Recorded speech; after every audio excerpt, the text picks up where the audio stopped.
Satyabhama Institute of Science and Technology, Chennai. Satyabhama Institute of Science and Technology, Chennai. மக்களவை தேர்தலுக்காக 72 பெயர்கள் அடங்கிய இரண்டாவது வேட்பாளர் பட்டியலை பாரதிய ஜனதா கட்சி வெளியிட்டிருக்கிறது.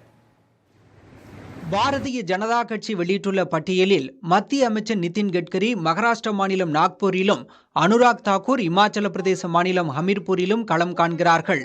மத்திய அமைச்சர்கள் பியூஷ் கோயல் மற்றும் பிரகலாத் ஜோஷி முறையே மும்பை வடக்கு மற்றும் தார்வாட் தொகுதிகளில் போட்டியிடுவார்கள் என தெரிவிக்கப்பட்டுள்ளது.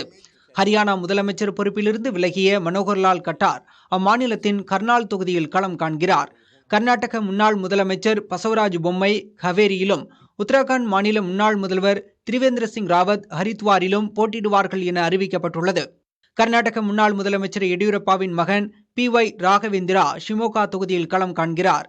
பாஜக தேசிய இளைஞரணி தலைவர் தேஜஸ்வி சூர்யா பெங்களூரு தெற்கு தொகுதியில் மீண்டும் போட்டியிடுகிறார். பாஜக வெளியிட்டுள்ள இரண்டாவது பட்டியலில் மகாராஷ்டிரா மற்றும் கர்நாடகாவுக்கு தலா 20 வேட்பாளர்களும், குஜராத்திற்கு 7 வேட்பாளர்களும் அறிவிக்கப்பட்டுள்ளனர். ஹரியானா, தெலங்கானாவிற்கு தலா 6 வேட்பாளர்களும், மத்திய பிரதேசத்திற்கு 5 வேட்பாளர்களும் அறிவிக்கப்பட்டுள்ளனர்.